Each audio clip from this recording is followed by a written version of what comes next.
വിജയദാഹത്തോടെ വരുന്ന Germany, 5ാം ലോകകപ്പിനെത്തുന്ന Ecuador, 12 വർഷത്തെ ഇടവേളയ്ക്ക് ശേഷം ടൂർണമെന്റിനെത്തുന്ന ഐവറി കോസ്റ്റ്, കന്നി ലോകകപ്പിനെത്തുന്ന കുറസോ.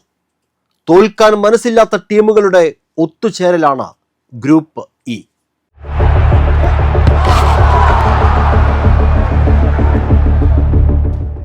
ആക്രമണ ഫുട്ബോളിന് മുൻതൂക്കം നൽകുന്ന കോച്ചിന് കീഴിൽ ജർമ്മനി എത്തുന്നത് കപ്പെടുക്കാൻ തന്നെയാണ്.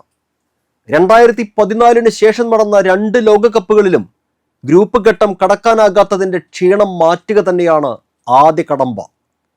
തലമുറ മാറ്റം വന്ന സ്ക്വാഡിൽ നിന്ന് മികച്ച നേട്ടമുണ്ടാക്കുകയാണ് ടീമിൻ്റെ ലക്ഷ്യം. Veteran goal keeper manual New Year, Joshua Kimmich, Jamal Musiala, Antonio Rudiger തുടങ്ങിയ ബിഗ് ഫൈറ്റർമാർ ടീമിൽ ഇടം നേടിയിട്ടുണ്ട്. ജൂൺ 14 കുറസോയ്ക്കെതിരെയാണ് ആദ്യ മത്സരം.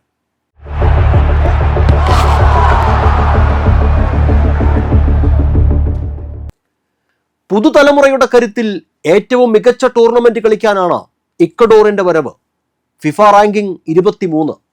അർജന്റീനിയൻ പരിശീലകന് കീഴിൽ യോഗ്യതാ റൗണ്ടുകളിൽ ഇക്വഡോറിന്റെ പ്രകടനം പ്രതീക്ഷ നൽകുന്നതാണ്. PSG, AC മിലാൻ, ചെൽസി ടീമുകളിൽ കളിക്കുന്ന യുവതാരങ്ങളിലാണ് ഇക്വഡോറിന്റെ പ്രതീക്ഷ. ജൂൺ 14 ഐവറി കോസ്റ്റിനെതിരെയാണ് ആദ്യ മത്സരം.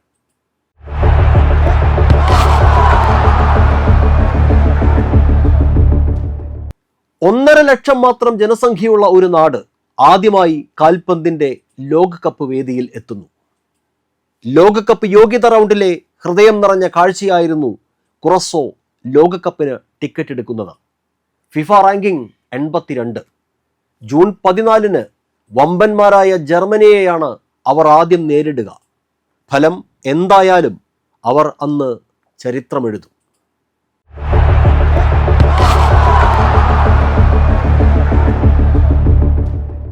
നീണ്ട 12 വർഷത്തെ കാത്തിരിപ്പിന് ശേഷമാണ് ഐവറി കോസ്റ്റ് ലോകകപ്പിനെത്തുന്നത്. FIFA ranking 34.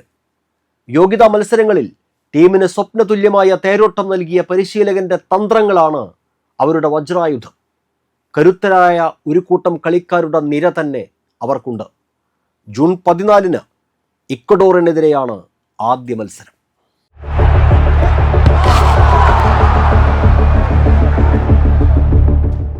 Group E Germany ഈസിയായി തൂക്കും എന്ന് തന്നെയാണ് പ്രതീക്ഷ. 2ാം സ്ഥാനം ഐവറി കോസ്റ്റിനോ ഇക്വഡോറിനോ? കുറസോ കറുത്ത കുതിരകളാകുമോ? കാത്തിരിക്കാം. ഗ്രൂപ്പ് എഫിനെ കുറിച്ച് നാളെ. കാൽപന്തിൻ്റെ ലഹരി പടരട്ടെ. നന്ദി, നമസ്കാരം.